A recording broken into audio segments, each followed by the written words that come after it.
Hola a todos, espero que estén teniendo un excelente día. Nosotros somos estudiantes de la Facultad de Medicina de la Universidad Autónoma de Guerrero y en el video de hoy les hablaremos acerca de los conceptos básicos de las TICs. Somos el equipo número 8 y está conformado por Aguirre Peralta Andrés, Cortés Hernández Eric Samuel, González Castañeda Kelda, Leiva Iturbide Juan Jesús, López Ramos Ibrahim, Román Rojas Roberto. y su servidor Bernardino Hernández Félix. En este video les hablaremos sobre la definición según la OMS, el origen del término, antecedentes históricos, los objetivos, los componentes principales de las TICs, sus ventajas y desventajas, la situación actual en México, la conclusión general del tema, un cuestionario de conocimientos y una linkografía correspondiente. TIC según la OMS. Desde la perspectiva de la OMS, las TIC son una parte integral para trazar un mapa de enfermedades y planificar intervenciones. Origen del término TIC. Desde 1970 hasta 1980 se habla de ese periodo como el germen de la revolución de la era digital que hoy vivimos. Es más, fue entonces cuando nació el concepto de tecnología de la información de la comunicación, TIC. A principios de los años 90 se usa el término TIC como abreviatura de Tecnología de Información y Comunicación, derivando a NTIC, es decir, Nuevas Tecnologías de Información y Comunicación durante el inicio de este siglo. Durante las últimas décadas, el término TIC toma una fuerza en el lenguaje común de la educación, la computación y el de los negocios. Procedemos con los antecedentes históricos. En el año 40.000 a.C. se dan los intentos de lenguaje en las primeras civilizaciones. En el año 3500 a.C. fueron los signos gráficos del lenguaje y conocimiento. En el año 62 a.C. se da el sistema postal romano. En el año 200 después de Cristo se hacen las primeras escrituras en papel papiro antiguo Egipto. En el año 105 se da la fabricación del papel por Sai Long. En el año 1041 se da el primer sistema de imprenta por Bi Cheng. En el año 1400 a 1600 fueron los primeros correos postales modernos en Europa. En el año 1449 se da la creación de la imprenta gracias a Gutenberg. En el año 1837 se da el nacimiento del código Morse junto con el telégrafo Samuel Morse. En el año 1876 fue la creación del primer teléfono por Antonio Meucci. En el año 1901 se inventa la radio por Guillermo Marconi. En el año 1926 se inventa la televisión a blanco y negro por George Lloyd Baird. En el año 1941 se da la creación de la primera computadora por Göran Suss. En el año 1969 se da el primer enlace de ARPANET, siendo el antecesor del Internet. En el año 1971 fue creado el primer procesador en un chip de Intel, el i4004, que revolucionó la tecnología. En el año 1991 se creó el primer servidor web, el World Wide Web, y da el inicio a la navegación web. En el año 1997 fue la invención del Wi-Fi como red local e inalámbrica. En el año 1998 se da el lanzamiento de Google como buscador a páginas web a nivel mundial. En el año 2004 se da el nacimiento de las redes sociales. objetivos de las TICs. Su principal objetivo es mejorar la calidad de vida de las personas por medio de tecnologías que les permiten llevar a cabo tareas y procesos más ágiles y oportunos. En empresas su objetivo es facilitar el flujo de información y de mejorar la eficiencia de las operaciones, y en educaciones educativas facilitan las emisiones, el acceso y el tratamiento de las informaciones de manera innovadora. Y en medicina se utilizan las tecnologías de diagnósticos, que son los métodos científicos que se utilizan para comprender y evaluar los genes de un organismo. Y también las tecnologías preventivas, que son las que protegen al individuo contra las enfermedades, y las tecnologías de terapia o rehabilitación, que son las herramientas que ayudan a las personas a recuperar su función después de una lesión o una enfermedad. Las TICs se dividen en tres componentes principales, los cuales son el hardware, el software y el humanware. Llamamos hardware a todos los componentes físicos internos de un ordenador, es decir, la parte tangible del equipo, como lo pueden ser la tarjeta madre, el CPU, la memoria RAM, el disco duro, entre otros. El hardware se clasifica según su ubicación, ya sea en interno y externo. También se clasifica según su importancia, que serían principal y complementario. Y por último, se clasifica según su función, ya sea dispositivos de entrada, dispositivos de salida, dispositivos mixtos, dispositivos de almacenamiento, dispositivos de procesamiento y dispositivos de red. El hardware se clasifica según su ubicación en interno y externo. El hardware interno es un componente físico que forma parte de la zona interna del equipo principal. Al tratarse de un componente físico, el hardware interno es sumamente importante para el funcionamiento de un equipo. Como bien sabemos, una de las mayores funcionalidades que tiene este hardware es precisamente que está dentro de este equipo, pero sin embargo, el hecho de que sea interno y de componentes específicos no implica que deban estar dentro de algún objeto para poder funcionar. Por ejemplo, el disco duro, este puede funcionar incluso si está conectado debidamente y no está dentro de una torre. Una razón por la cual se creó esta división entre el hardware interno y el externo es que el interno, la mayoría de sus componentes son vitales para el funcionamiento de una computadora, por lo que se determinó que el mejor sitio era estar dentro de la torre o el equipo para su seguridad. Por otro lado, el hardware externo es aquel que se ubica fuera del conjunto principal de un equipo, además que no es necesario para el funcionamiento básico de un sistema. Una de estas características es que se trata de un componente físico con una función establecida. Sin embargo, a diferencia del interno, este se enfoca más en otorgar mejoras o posibilidades adicionales al equipo. Un ejemplo puede ser que son el monitor, la pantalla, el teclado, el mouse, las impresoras y dispositivos de almacenamiento externos como las memorias USB y el disco duro externo. El hardware se clasifica según su importancia en principal y complementario. El hardware principal de un computador, este se compone del CPU, que sería la unidad central del procesamiento, que se encarga de procesar los datos. También se compone de una unidad de almacenamiento fija para mantener software y datos, así como también extraerlas de ella. Y por otra parte, el hardware complementario agrupa los elementos que no son esenciales para el funcionamiento del equipo y que realizan tareas adicionales específicas, como pueden ser las impresoras, los pendrive, entre otros. Por último, la clasificación del hardware, que sería su función. Estos se clasifican en dispositivos de entrada, dispositivos de red, de procesamientos, de salida, mixtos y de almacenamiento. Los dispositivos de entrada son los que permiten ingresar información al sistema. Estos pueden estar integrados a la computadora o pueden ser removibles. Los dispositivos de salida, que son semejantes a los de entrada, estos permiten extraer información del sistema. Entre estos dispositivos se pueden encontrar las impresoras y los altavoces. Los dispositivos de red son equipos físicos que se conectan a una red para transmitir y recibir datos. Su propósito de este es intercambiar paquetes de información entre una computadora y otros dispositivos. Los dispositivos mixtos son aquellos dispositivos que combinan las funciones de entrada como de salida de información del sistema. Por ejemplo, encontramos aquí los discos rígidos y las memorias USB que se componen en entrada o salida.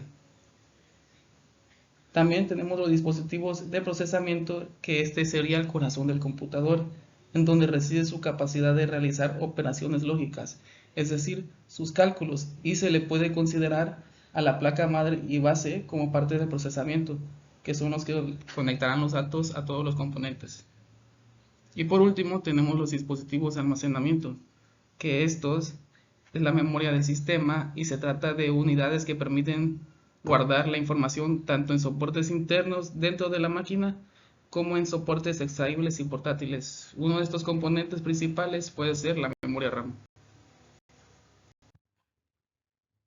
Software, una palabra proveniente del inglés que en el español no tiene significado, y es el conjunto de los programas de cómputo, procedimientos, reglas, documentación y datos asociados que forman parte de las operaciones de un sistema de computación.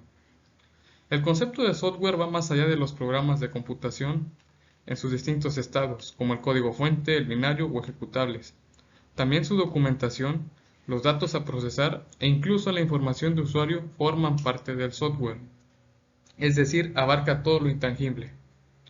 El término software Fue usado por primera vez por John Lou Tuckett en 1957. El software, como muchos más, evoluciona con el tiempo. Los requisitos del usuario y del producto suelen cambiar conforme se desarrollan. Las entregas de mercado y la competencia hacen que no sea posible esperar a poner en mercado un producto absolutamente completo nuevo, lo que hace que cada día softwares antiguos se hacen más obsoletos.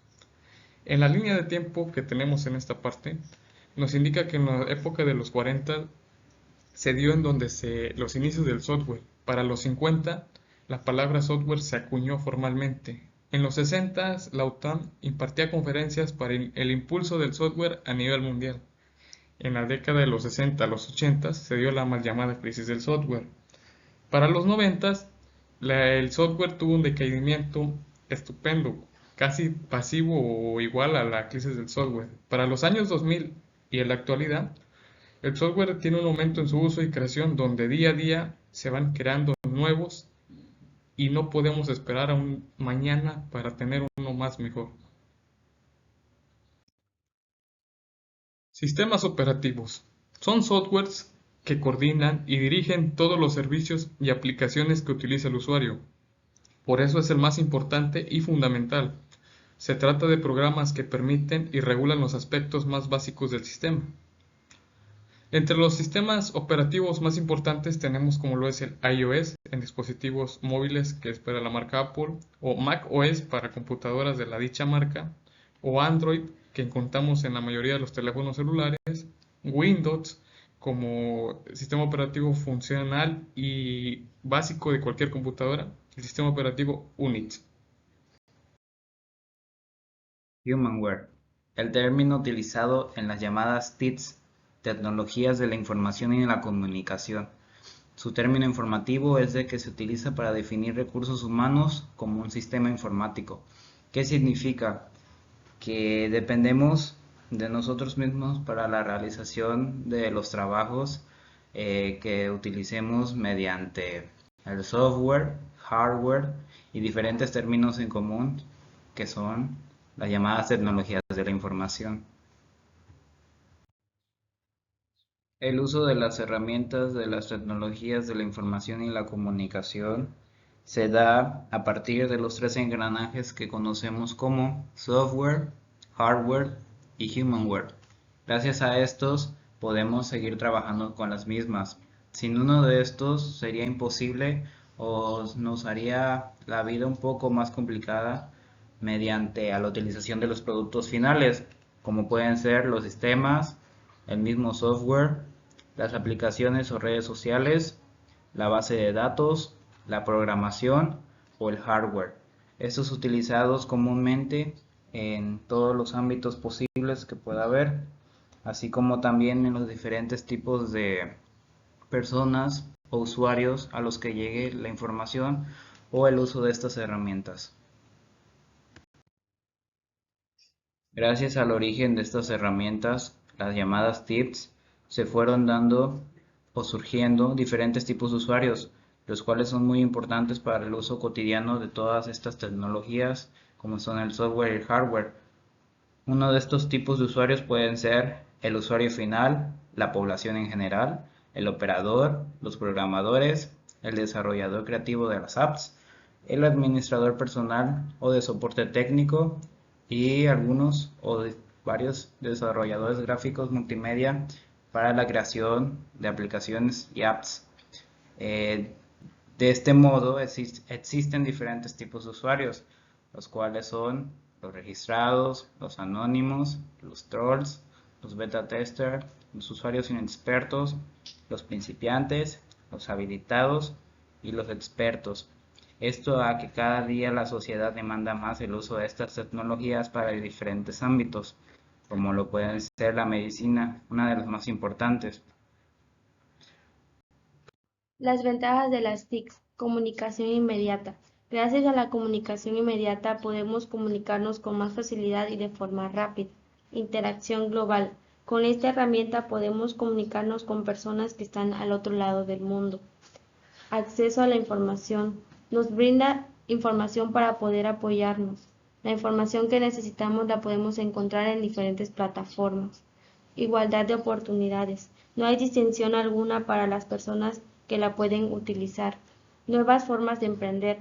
Es una forma muy útil de poder dar a conocer las cosas que vendes mediante las plataformas digitales como Instagram, Facebook, WhatsApp.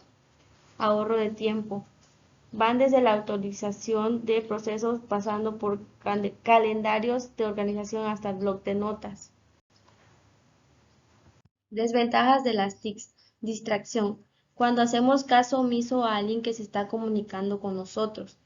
Disminución de la sociedad. Compartimos más tiempo en los aparatos electrónicos que con las personas. Exclusión. Evitamos a personas que no interactúan por medio de los aparatos electrónicos. Ciberseguridad y el uso de la información. Nos exponemos a que nos roben información personal. Hiperinformatividad. A través de la cantidad de información que recibimos podemos malinformarnos porque hay información falsa. Causa dependencia tecnológica. Se da cuando una persona utiliza cada vez más los dispositivos tecnológicos.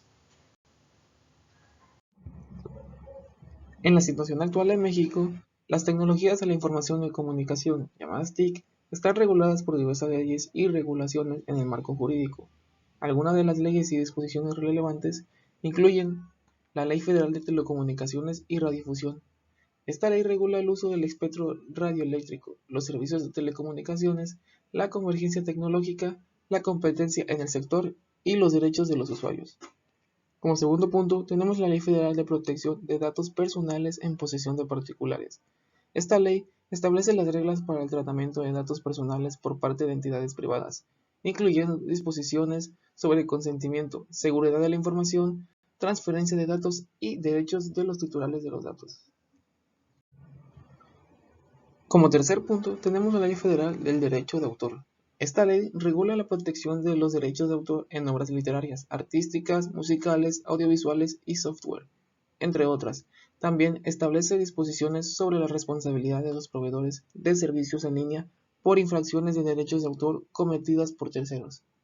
Y por último punto, tenemos la Ley Federal de Protección al Consumidor. Esta ley contiene disposiciones relevantes para la protección de los consumidores en el ámbito de las transacciones electrónicas, comercio electrónico y contratación en línea.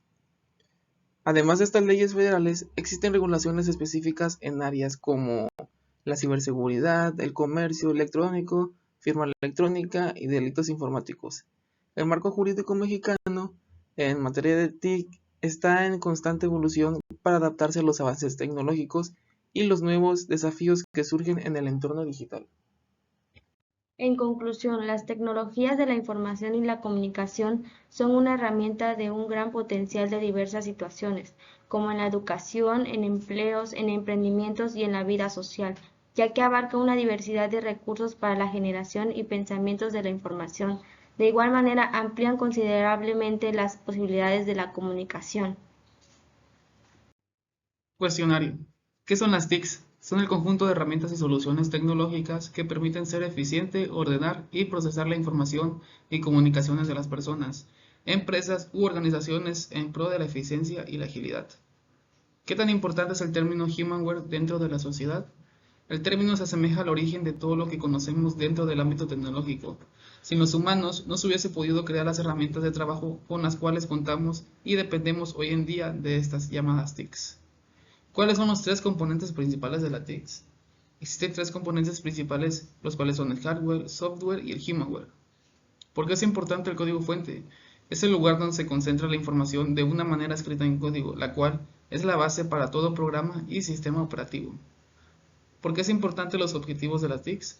Porque son herramientas que fortalecen la enseñanza y el aprendizaje, así como aumentan las oportunidades para acceder al conocimiento, desarrollar habilidades colaborativas e inculcar valores positivos a los estudiantes.